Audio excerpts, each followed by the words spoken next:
Ano to, ma'am? Meron ako NCQA, ma'am, di ba? 7 nga ako, sinabi mo, di ba? Oh, ayan o, lumabas! Wala akong score!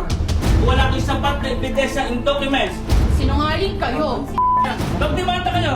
Sagutin mo muna. Where's the job offer? Teka muna. Where's the job offer? Masandali lang. Pwede ba tayo mag-usap ng mahinahon? Ang segment na ito ay paglalantad ng stilong panloloko ng isang consultancy services sa Cabanatuan City. Tandaan ang pangalan Pinoy World Assist na posibleng may mga branches pa sa iba pang lalawigan. 8 public school teachers sa Cabanatuan City na biktima ng Pinoy World Assist. Pinangakuan sila ng trabaho sa New Zealand. Ang kanilang processing fee mula 150,000 pesos to 200,000 pesos. Hindi pwedeng mag-alok ng anumang trabaho sa ibang bansa ang mga consultancy services. Pagpoproseso lamang ng mga visa ang kanilang trabaho. Pinag-iingat ng bitag ang publiko laban sa Pinoy World Assist sa Cabanatuan City o sa iba pang lalawigan. Iwasan ang dorobong kumpanyang ito.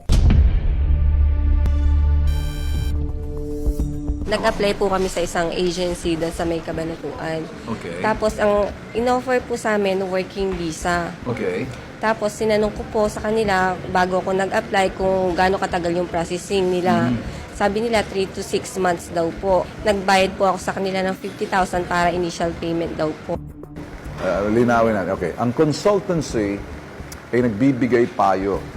Kinukonsult mo sila nang bibigay sa inyo yung impormasyon. Consultancy yun. Okay? Maraming nalilito sa salitang consultancy, employment agency. The employment agency may license sila sa POEA. Now, if it's New Zealand, it will be under Department of Labor natin, who's now being advised by New Zealand Labor Department to say that we need teachers in New Zealand. For the Department of Labor, take note of that and then pass it noon sa POEA. The job opening must be coming from the POEA. Government to government yan. If you're a teacher, hindi ka basta-basta mag-a-apply doon. You go there sa Cabanatuan City, nanloloko na to.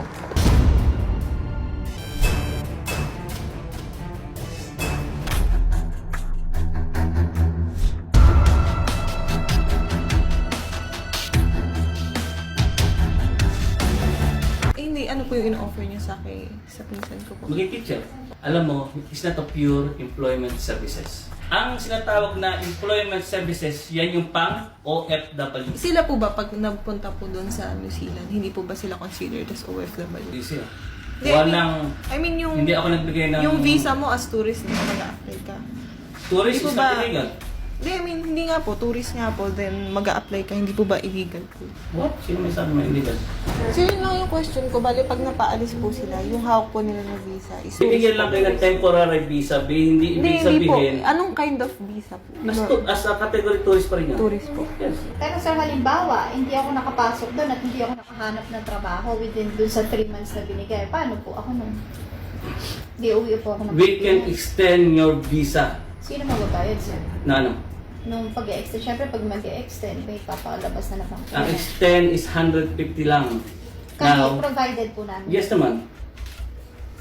So wala pong assurance po yun? Ano walang insurance? Assurance po. Paano kung hindi ka bangkuhan? 100% magiging residente ka because you are teacher. So 50-50 pa yung employment.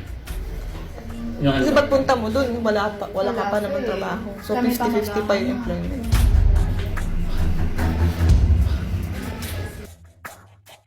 O sayang naman po lahat ng efforts if ever na hindi na makahanap within 3 months ng ano. Wala pang sinong tao hindi nagkaroon ng trabaho doon. I don't think so na makakuha kayo ng kakalala na hindi nagkaroon ng trabaho doon.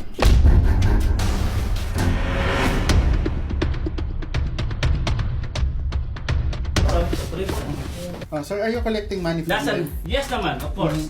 From the employer. Ito po yung NCQA na sinasabi. Mula po January. Hindi, sinabi- Ka pa sir, dahan-dahan lang tayo. Ito po yung katibayan po na yung NCQA po na sinabi nila. January 2018 pa po sinabi po nila That's that- na meron po Sir, patapusin na meron naman, na sir. akong record. Pero ayon po dito, i-chinat ko po mismo yung immigration ng NCQA o ng New Zealand po, wala po akong record ng NCQA doon. At ito Yun rin po yung katunayan na sa consultant nila si Ma'am Doris na 10 lang po yung binigay nila out of less than 20, sir. Hindi, ano ba ang project dito? Yung ginagawa namin o ay yung kinukuha nyo yung binibigay namin trabaho? Ano ba ang concern nyo dito? Hindi, sir, ikaw, ano bang ino-offer mo sa kanila? Para maging registered teacher sila. Para Hindi maging trabaho. registered teacher sila. Yes. Ano yung pinakikita nila ng Yan yung mga dadaanan. Para natin Sir, hindi para naman namin IELTS. matatapos. Sinabi niya PTE, di ba? PTE, same lang ngayon. PTE o Hindi, sir. IELTS. Hindi sa imang PTE at IELTS. Tapos ang sabi I niya, mean- teka, nagsasalita kami eh. Nakuha niya 65. Nakuha ko 65. Tapos anong sinabi mo? Nung nakuha namin ang target score na 65, Okay, sinabi niya per wala namang problema eh. category. Ikuha natin yan, ipupursun natin yung application nyo. Okay, kasi mas magaling kayo sa amin eh.